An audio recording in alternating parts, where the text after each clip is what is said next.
دوسری بات یہ کہ رمضان المبارک میں ہم سن رہے ہیں کہ تراویح کا اہتمام ہوگا اور اس پر بڑی زور دیا جا رہا ہے اور بہت زیادہ ہے۔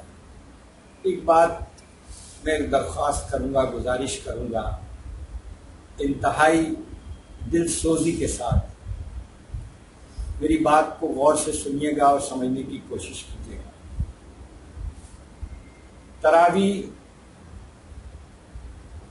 بے شک اللہ کا ذکر ہے اور اللہ کی عبادت ہے، لیکن نہ یہ فرض ہے نہ واجب ہے۔ ہم نے فرائض سے غفلت برتی ہے اور تراویح کو ہم نے فرض کا آگے کا درجہ دے دیا۔ معاف کیجیے گا، اگر میں اس کو اس انداز میں سمجھوں کہ جو شخص 11 مہینے تک فرض کی ادائیگی بخیر و خوبی باحسن و خوبی ایمان کی حالت میں جو کرے گا، تراویح اس کے لیے تحفہ ہے، تو غلط نہیں ہے۔ لیکن ایسا نہیں ہو سکتا کہ 11 مہینے کسی نے فجر بھی نہیں پڑھی، فرض بھی نہیں پڑھی نماز، اور تراویح وہ پڑھے گا اور وہ یہ سمجھے گا کہ میں نے بہت بڑا کام کیا، تو وہ مغالطے میں۔ اسلام میں کوئی شارٹ کٹ نہیں۔ آپ کو ایسے لوگ مل جائیں گے جو 11 مہینے نہیں، عید کی نماز، معاف کیجئے گا معذرت کے ساتھ، جو لوگ تراویحوں کا اہتمام کرتے ہیں ان کی حالت ایسی بھی دیکھی ہے کہ جو کسی خوشی اور کسی غم میں بھی جانے کو تیار نہیں ہے، تراویح نہ چھوٹ جائے۔ اور میں تو فلاں امام کے پیچھے نماز پڑھتا ہوں، قرأت ان کی بڑی زبردست ہے۔ تراویح کس لیے پڑھ رہا ہے؟ کس لیے پڑھ رہا ہے؟ ان کی قرأت بہت اس کو پسند ہے۔ اس کو کیا مل رہا ہے؟ ان کی بیوی اور بچے کہیں بھی گئے جلدی جلدی ہمارے میاں کو وہاں تراویح وہ وہاں پڑھو۔ لیکن عید کے دن کی نماز سو کے گزر رہی ہے، دوسرے دن تو اپنے گریبانوں میں جھانک کر دیکھیں کہ فرض ہم سے پوچھے جائیں گے یا تراویح پوچھی جائے گی۔ ذرا علماء دین اس پر بھی ذرا لوگوں کو بتا دیں کہ ہم سے تراویح کا سوال کیا جائے گا، یا علماء دین بھی یہ جواب دیں کہ ان سے تراویح کا سوال کیا جائے گا یا فرض نمازوں کا۔ جمعے کے سلسلے میں ان کی زبانیں بند ہیں، فرض نمازوں کے سلسلے میں ان کی نمازیں بند ہیں، لیکن بھرپور انداز میں تراویح کے لیے اٹھ کھڑے ہوئے۔ اس کا کیا مطلب ہے؟ اس کا مطلب کچھ اور نہیں ہے، پیٹ ہے۔ معاف کیجیے گا، تو ہمیں اور آپ کو جس دھندے اور کام کی طرف لگایا جا رہا ہے، الرٹ اور ہوشیار ہو جائے۔ فرض کی ادائیگی ضروری ہے اور ہمیں اس کی فکر کرنی ہے، کیونکہ اسی کا جواب دینا پڑے گا۔ تراویح فرض نہیں ہے۔ آپ صلی اللہ علیہ وسلم نے صرف 3 دن پڑھی تھی جی، چوتھے دن آپ آئے نہیں تھے، صحابہ جمع ہو گئے، کنکر مارتے رہے، آپ نہیں باہر آئے۔ یہ ذرا بتائیں علماء حضرات۔ تو ہم نے نبی کریم صلی اللہ علیہ وسلم کی پیروی، قرآن مجید میں اللہ تعالیٰ نے نبی صلی اللہ علیہ وسلم کی پیروی بتائی ہے۔ صحابہ کی پیروی کرنے آئیں گے تو بہت سارے کام ایسے بھی ہیں جو ہم نہیں کر پائیں گے، اور وہ سنت سے ثابت نہیں ہے، تو پھر کیا کریں گے؟ ہم کریں گے وہ؟ آپ صلی اللہ علیہ وسلم سے ثابت نہیں ہے، صحابہ نے کیے، تو کیا ہم وہ کر لیں گے؟ نہیں کر سکتے جب تک کہ وہ ثابت نہ ہو جائے کہ آپ صلی اللہ علیہ وسلم سے یہ ثابت ہے۔ تو برائے مہربانی میری درخواست ہے کہ ان حالات میں حکومت وقت جو ہمیں گھر میں رہنے کا اور احتیاط کے سارے تقاضے یہ بالکل کریں گے۔ قرآن مجید میں اللہ تعالیٰ فرما رہا ہے، قرآن مجید میں، کہ جو جہاد کے لیے جو مجاہدین لشکر جائے، آدھے لوگ نماز پڑھیں اور آدھے لوگ ان کی حفاظت کریں، پڑھ لیں، اور جب وہ نماز سے فارغ ہو جائیں تو وہ لوگ جو حفاظت میں کھڑے ہوئے تھے وہ نماز ادا کریں، اور جو نماز ادا کر چکے ہیں وہ ان کی حفاظت کریں۔ معاف کیجیے گا، یہ قرآن میں ہے، اللہ تعالیٰ نے اپنی حفاظت کی احتیاطی تدابیر یہاں تک بتا دی ہیں۔ جہاد سے بڑا کوئی ہوگا؟ اس میں بھی اللہ نے یہ بتا دیا۔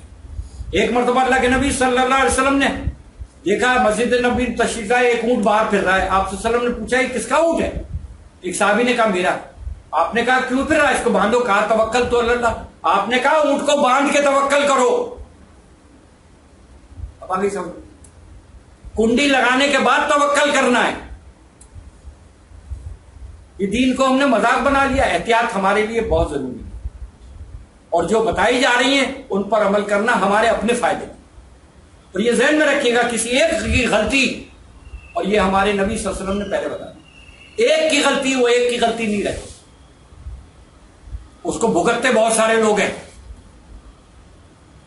کیا ہم نے یہ بات نہیں سنی، یہ پڑھی حدیث میں کہ اللہ کے نبی صلی اللہ علیہ وسلم کو اللہ تعالیٰ نے اپنے اذن سے یہ خوشخبری سنا دی کہ لیلۃ القدر کون سی رات ہے، جا کے آپ اپنے امتیوں کو بتا دیں. آپ خوشی خوشی اپنے گھر سے نکلے مسجد نبوی کے لیے کہ جا کے مسلمانوں کو بتائیں یہ خوشخبری. دو مسلمان آپس میں جھگڑا کر رہے تھے،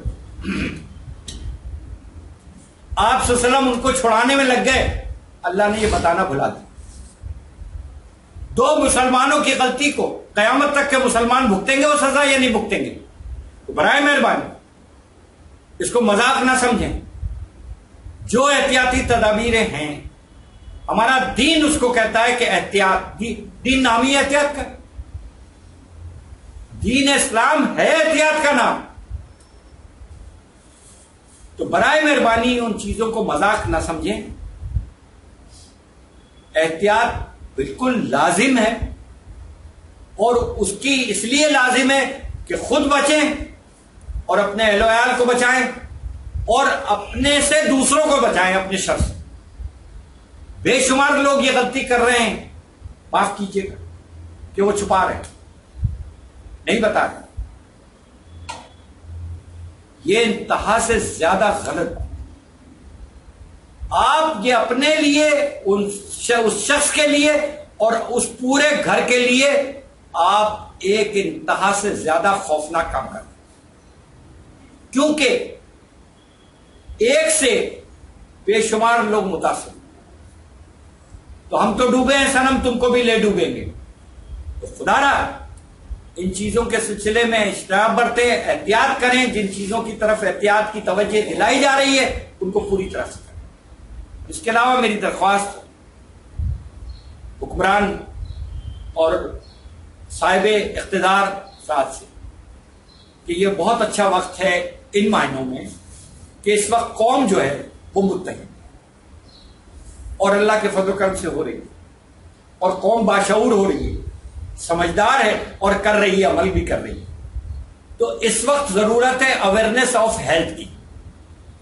اس وقت حکومت کو چاہیے کہ ٹیلی ایجوکیشن کے ذریعے ٹی وی پہ پروگرام شروع کرے اویئرنیس آف ہیلتھ، اور اس پروگرام کو مونٹسری اور نرسری سے شروع کرے تاکہ ہمارے ذہنوں میں بیماری اور دوسری چیزوں سے بچاؤ کے طریقے ہمارے ازبر ہو جائے، تاکہ ہم صحت پر خرچ، بیماری پہ خرچ نہ کریں.